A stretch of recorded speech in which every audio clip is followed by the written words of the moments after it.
ಹೇಳಿ.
ಈಗ ಮನಸ್ಸಿಗೆ ಒಂದು ನಿರ್ದೇಶನವನ್ನು ಕೊಡಿ.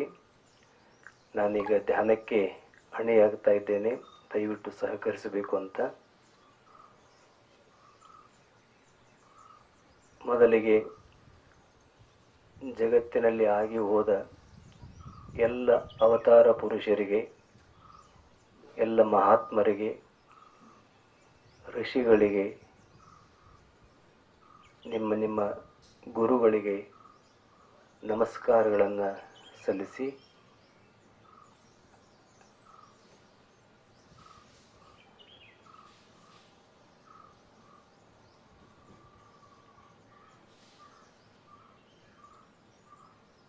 ಈಗ ಸ್ವಲ್ಪ ಹೊತ್ತು ವಿಶ್ವಶಾಂತಿಗಾಗಿ ಪ್ರಾರ್ಥಿಸೋಣ.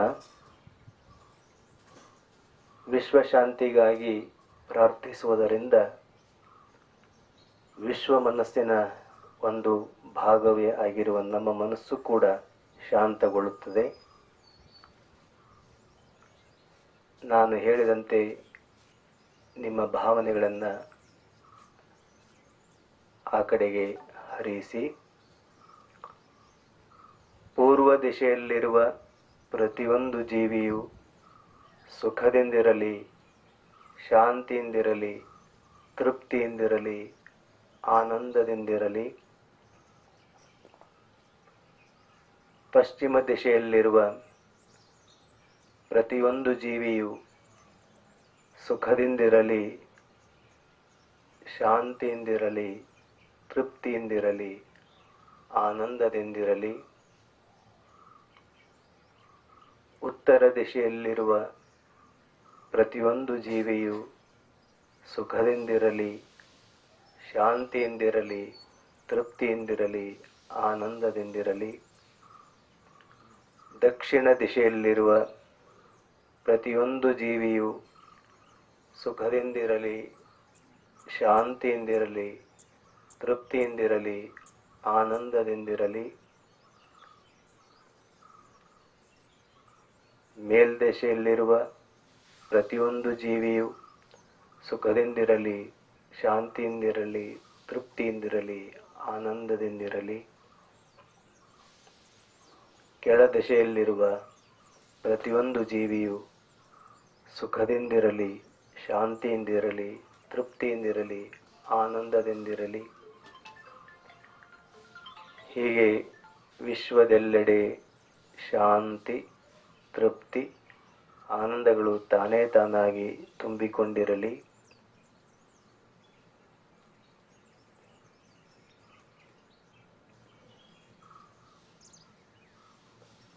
ಈಗ ಸ್ವಲ್ಪ ಹೊತ್ತು ಸರಳ ಪ್ರಾಣಾಯಾಮವನ್ನು ಮಾಡೋಣ. ಸರಳ ಪ್ರಾಣಾಯಾಮವೆಂದರೆ ದೀರ್ಘ ಶ್ವಾಸೋಚ್ಛ್ವಾಸ, ಉಸಿರನ್ನು ದೀರ್ಘವಾಗಿ ಮತ್ತು ನಿಧಾನವಾಗಿ ಒಳಗೆ ಎಳೆದುಕೊಳ್ಳುವುದು ಮತ್ತು ಅಷ್ಟೇ ದೀರ್ಘವಾಗಿ ನಿಧಾನವಾಗಿ ಉಸಿರನ್ನು ಹೊರಗೆ ಬಿಡುವುದು. ಉಸಿರನ್ನು ಒಳಗೆ ಎಳೆದುಕೊಳ್ಳುವಾಗ ಹೀಗೆ ಭಾವಿಸಿ, ನನ್ನೊಳಗೆ ಶಕ್ತಿ, ಪವಿತ್ರತೆ, ಆನಂದಗಳು ಪ್ರವೇಶ ಮಾಡ್ತಾ ಇದ್ದಾವೆ ಅಂತ ಭಾವಿಸಿ. ಉಸಿರನ್ನು ಹೊರಗೆ ಬಿಡುವಾಗ ನನ್ನಲ್ಲಿರುವ ದುಃಖ, ದೌರ್ಬಲ್ಯಾದಿ ದೋಷಗಳು ಹೊರಗೆ ಹೋಗ್ತಾ ಇವೆ.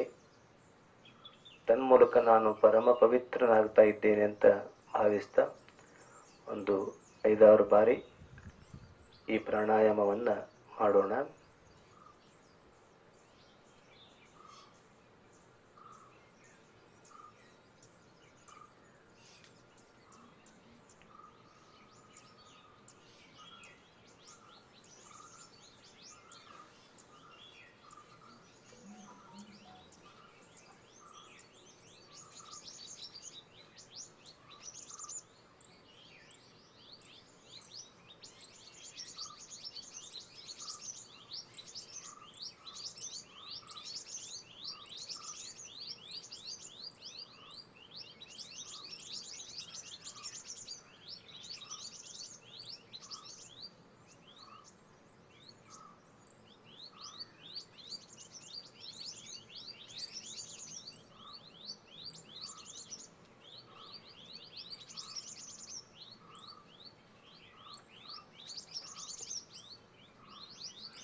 ಹೀಗೆ ಪರಿಶುದ್ಧಗೊಂಡ ಮನಸ್ಸಿನೊಂದಿಗೆ ಈಗ ನಾವು ಹೃದಯ ಪ್ರದೇಶವನ್ನು ಪ್ರವೇಶಿಸೋಣ.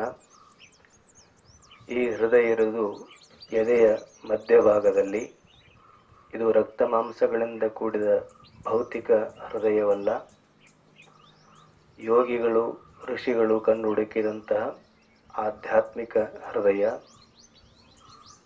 ಇದನ್ನು ಯೋಗದ ಭಾಷೆಯಲ್ಲಿ ಅನಾಹತ ಚಕ್ರ ಅಂತ ಕರೀತಾರೆ. ಮೂಲಾಧಾರ, ಸ್ವಾಧಿಷ್ಠಾನ, ಮಣಿಪುರ, ಆನಂತರ ಬರ್ತಕ್ಕಂಥ ಇದು ಅನಾಹತ ಚಕ್ರ. ಅಲ್ಲಿ ನಮ್ಮ ಇಷ್ಟ ದೇವರು ವಿರಾಜಮಾನನಾಗಿದ್ದಾನೆ, ಜ್ಯೋತಿ ಸ್ವರೂಪನಾಗಿ ಅಂತ ಭಾವಿಸ್ತಾ, ನಿಮ್ಮ ಇಷ್ಟ ದೇವರು ಯಾರು ಬೇಕಾದರೂ ಆಗಿರ್ಬೋದು, ಶಿವ, ಕೃಷ್ಣ, ದೇವಿ, ರಾಮ,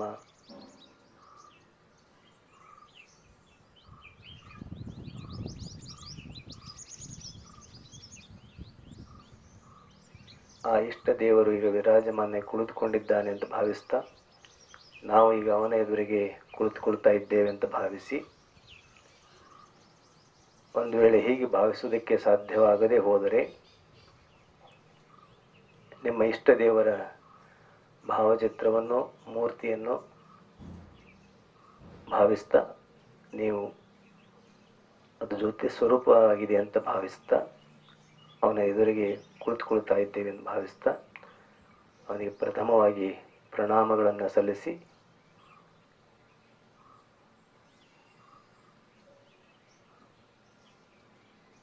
ಅವನ ಎದುರಿಗೆ ಕುಳಿತುಕೊಂಡಿದ್ದೇವೆ. ಈ ಧ್ಯಾನಕ್ಕೆ ಬೇಕಾದಂಥದ್ದು 3 ಮುಖ್ಯ ವಿಷಯಗಳು. ಒಂದು ಭಗವಂತನ ರೂಪ, ಎರಡನೇದು ಅವನ ನಾಮ, ಮೂರನೇದು ಅವನ ಅನಂತ ಕಲ್ಯಾಣ ಗುಣಗಳು. ರೂಪವನ್ನು ಭಾವಿಸ್ತಾ, ಅವನ ನಾಮವನ್ನು ಜೊತೆಗೆ ಜಪಿಸ್ತಾ, ಅನಂತ ಗುಣಗಳು, ಅವನು ಗುಣಾಶ್ರಯನೂ ಹೌದು, ಗುಣಾತೀತನೂ ಹೌದು, ಆಕಾರನೂ ಹೌದು, ನಿರಾಕಾರನೂ ಹೌದು. ಆದರೆ ನಾವು ಒಂದು ರೂಪದಲ್ಲಿ ಅವನನ್ನು ಮೊದಲು ದರ್ಶನ ಮಾಡಿ ನಂತರ ಅವನೇ ಅದನ್ನೆಲ್ಲವನ್ನು ನಮಗೆ ತಿಳಿಸಿಕೊಡ್ತಾನೆ. ನಿರಾಕಾರ ಭಾವನೆ, ನಿರ್ಗುಣ ಭಾವನೆ ಅಂದರೆ ಗುಣಾತೀತ, ಗುಣಗಳಿಗೆ ಆಶ್ರಯನೂ ಅವನೇ. ಹಾಗಾಗಿ 3 ಮುಖ್ಯ ಅವನ ಗುಣಗಳನ್ನು ನಾವು ನೆನಪಿಸಿಕೊಳ್ಳಬಹುದು. ಒಂದು, ಅವನು ಸರ್ವಜ್ಞ, ಭೂತ ಭವಿಷ್ಯತ್ ವರ್ತಮಾನಗಳನ್ನು ಅವನು ಏಕಕಾಲದಲ್ಲಿ ಬಲ್ಲ, ಆದ್ದರಿಂದ ಅವನು ಸರ್ವಜ್ಞ. ಸರ್ವಶಕ್ತಿ, ಸರ್ವಶಕ್ತ, ಅವನು ಅಸಾಧ್ಯವಾದನ್ನೆಲ್ಲ ಸುಲಭ ಸಾಧ್ಯವಾಗಿಸಬಲ್ಲ, ಆದ್ದರಿಂದ ಅವನು ಸರ್ವಶಕ್ತ. ಮತ್ತು ನಮಗೆಲ್ಲರಿಗೂ ಕೂಡ ಈ ಅದ್ಭುತವಾದಂಥ ಸಕಲ ಚರಾಚರ ವಸ್ತುಗಳಿಗೂ ಆಶ್ರಯವನ್ನು ಕೊಟ್ಟಿದ್ದಾನೆ, ಅವರವರಿಗೆ ಸ್ವಾತಂತ್ರ್ಯವನ್ನು ಕೊಟ್ಟಿದ್ದಾನೆ.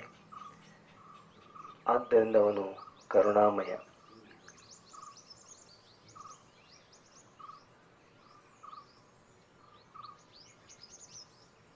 ಸರ್ವಜ್ಞ, ಸರ್ವಶಕ್ತ ಮತ್ತು ಕರುಣಾಮಯ ಹೀಗೆ ಭಾವಿಸ್ತಾ ಅವನ ಪಾದದಿಂದ ಪ್ರಾರಂಭ ಮಾಡಿ ಶಿರದವರೆಗೆ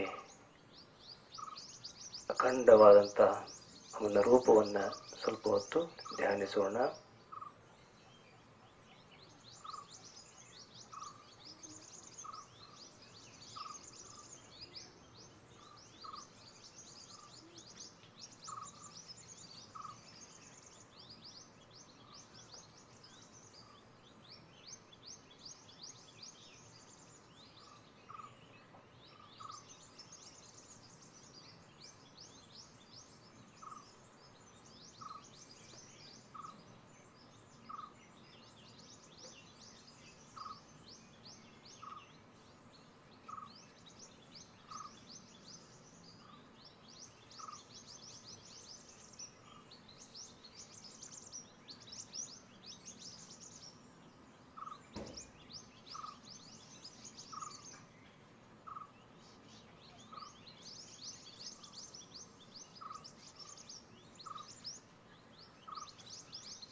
ಈಗ ಸ್ವಲ್ಪ ಹೊತ್ತು ನಿಮ್ಮ ಪ್ರಾರ್ಥನೆಯನ್ನು ಸಲ್ಲಿಸಿ,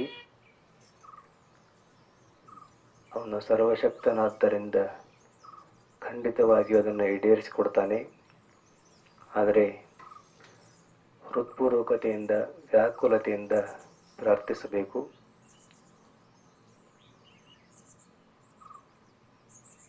ask it shall be given ಅಂತ ಸಂತರು ಹೇಳ್ತಾರೆ. ಕೇಳು ಅದು ಕೊಡಲ್ಪಡ್ತದೆ, ನಾಕ್ ಇಟ್ ಶಾಲ್ ಬಿ ಓಪನ್ ಅಂತ. ತಟ್ಟು ಅದು ತೆರೆಯಲ್ಪಡುತ್ತದೆ, ಭಗವಂತನ ಸಾಮ್ರಾಜ್ಯ. ಆದ್ದರಿಂದ ಹೃತ್ಪೂರ್ವಕವಾದ ನಿಮ್ಮ ವೈಯಕ್ತಿಕ ಪ್ರಾರ್ಥನೆಯನ್ನು ಸಲ್ಲಿಸಿ.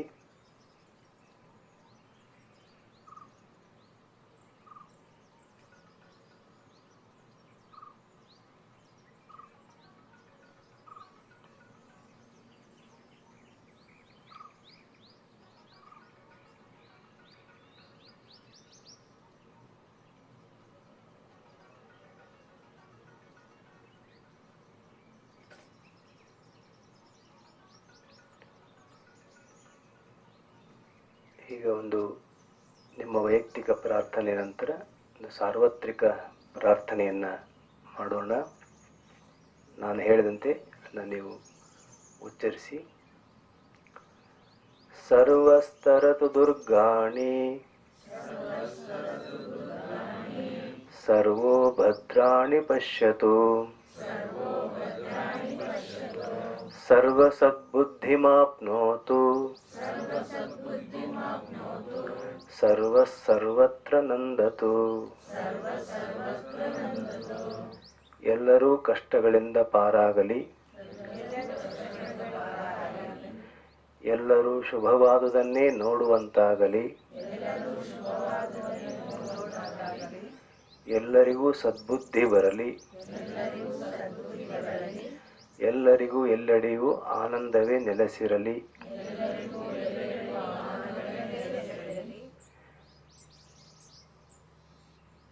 ಈಗ ನಿಧಾನವಾಗಿ ನೀವು ಹೃದಯ ಪ್ರದೇಶದಿಂದ ಹೊರಗೆ ಬನ್ನಿ, ಮನಸ್ಸಿಲ್ಲದ ಮನಸ್ಸಿನಿಂದ ಹೊರಗೆ ಬನ್ನಿ.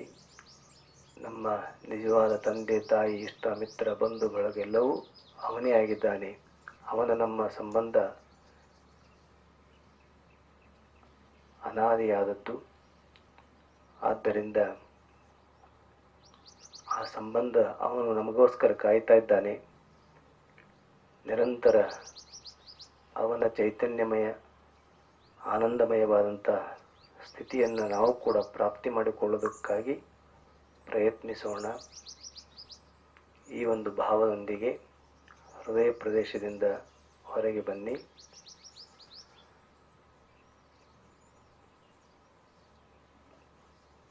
ಕಣ್ಣುಗಳನ್ನು ತೆರೆಯುವುದಕ್ಕಿಂತ ಮೊದಲು ಹಸ್ತ ಪ್ರಕ್ಷಾಳನೆಯನ್ನು ಮಾಡಿಕೊಂಡು ಮುಖಮಾರ್ಜನ ಮಾಡಿಕೊಂಡು ನಿಧಾನವಾಗಿ ಕಣ್ಣುಗಳನ್ನು ತೆರೆದು